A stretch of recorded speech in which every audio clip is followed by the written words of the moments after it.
Now, home is not an option. The land is consumed by war. It's forcing increasing numbers of Syrians into the perilous and highly expensive journey across the Mediterranean Sea, seeking sanctuary in what's seen as the promised land, Sweden. The Scandinavian country has opened its doors and, of course, its generous welfare system to asylum seekers, a compelling prospect for thousands. In the last of our series on the migrants seeking a new life in Europe, our Europe editor, Matt Fry, has been to find out how Sweden is providing many with a home. Stockholm, the picture postcard epitome of affluence, tolerance and safety, as well as a country that prides itself on welcoming the traumatized and huddled masses of foreign conflicts. It helps to flee a war that is currently in the headlines. And here at the asylum centre on the outskirts of Stockholm, you find one nationality above all others amongst the new arrivals: Syrian. They process around 30 families every week. And the hearing room for asylum seekers has all the thrill of a dentist waiting room. But the stories you hear between these sanitized walls are testimonies of misery and despair. We met the Haroons from the Syrian town of Hama. We've given them a false name to protect their identity. They came with their 5 children. This is their first day in Sweden, and to get here they had to spend 6 days on rickety fishing boats heading from Egypt to Sicily.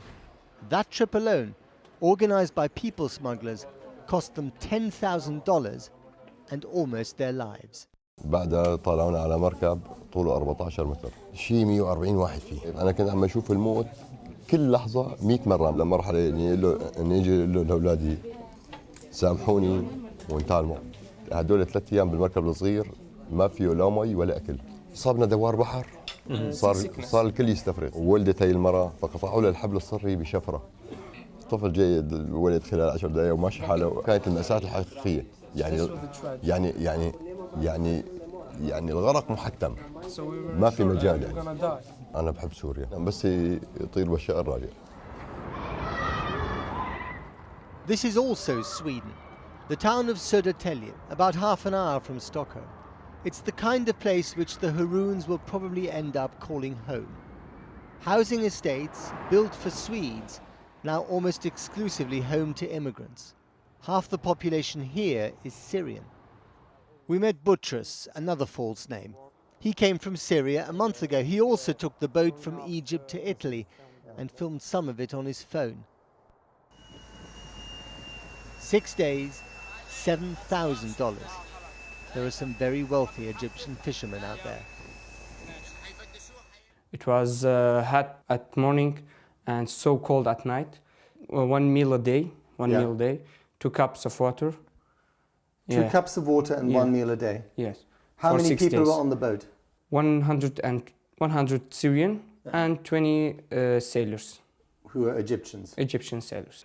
Our engine stopped. Your engine stopped? Yeah, in the middle of the sea, between the waves, and the waves was so high. So that was really dangerous? Yes. Everybody started crying. Even the men start crying because of their children. I was just shocked looking at them. Is this your future here? This? No, not what I dreamed of, not what what you I dreamt wanted. of, huh? Yeah. Butros has another conundrum. He's an Assyrian Christian who hates Assad and the radical Muslim groups fighting him in equal measure. That makes him a young man who's lost much more than just his home. I can't see my future now. That's why I'm lost towards Syria. I don't know what's gonna be our future there. So that's the hard thing. Yeah. The laughter of children echoes through the estate, thumbing its nose at all the pain that has taken up residence here. But every one of them is a refugee from war. How many from Syria? Syria. Syria. 1, 2, Syria, 3 from Syria. How many from Iraq? Okay. An underaged and surprisingly cheerful snapshot of the segregated and vexed world they've left behind. And the Syrians are divided about Assad. Most of these kids like him because their Christian parents see him as a protector. Playground politics imported from the war zone. In another corner of the housing estate, I meet Osama, an anti-Assad blogger and journalist who told me something I hadn't expected. I am more afraid here in Sweden than I was in Syria. Really? Yes. Why? In Syria, I could really hide myself. Then I know who is my enemy. I know that the state is my enemy. But here in Sweden, you don't know. You feel threatened in the community here because you're known as someone who's anti-Assad? Of course, you know, just imagine like I can't be in public. I can't use buses. I can't use trains. I can't go to like we have been today in this the migration board area. Shortly before we spoke to Osama, he'd come across some pro-Assad Syrians in this immigration office. They threatened to kill him. They almost came to blows. No country in the world has more generous and welcoming asylum policies than Sweden. In fact, this country has now granted automatic and permanent residency status to anyone coming from Syria. But as we discovered in the town of Södertälje, that generosity also has some unintended consequences.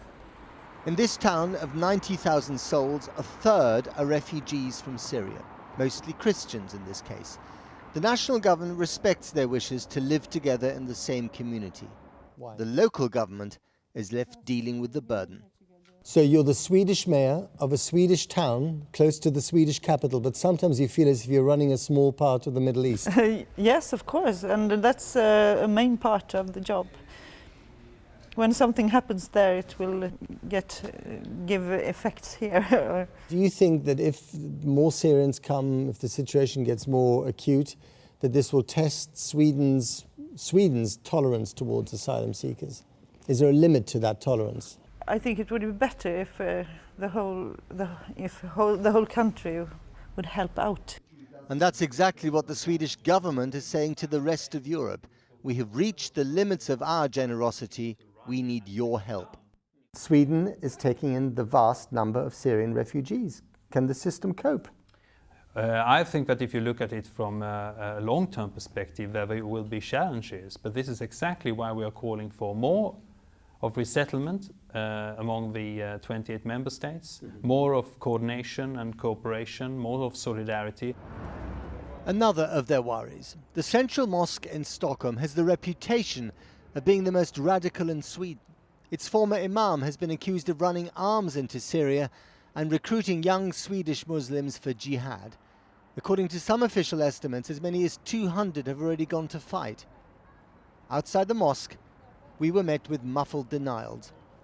The former imam at this mosque, Haitham Rahman, he's running an arms smuggling operation. He's got his own militia. I don't think that's right. You don't think that's right? No, that's not right.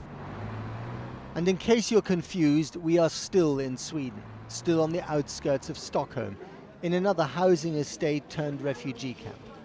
We spent half the day here in Tensta, and in all that time we didn't see a single white Swedish face. So much for integration.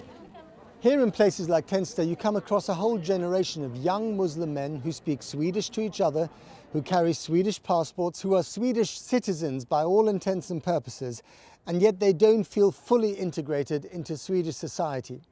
This country's asylum policies are far more progressive than society itself. But just try talking to them about it. We're from England. Okay, Channel 4 News. No, I'm sorry. I think nobody wants to. Oh, really? Try to talk to George Galloway. Young Muslim men, once children of war, now adults looking for a role. They've been caressed by Sweden, but never fully embraced. What does that do to them?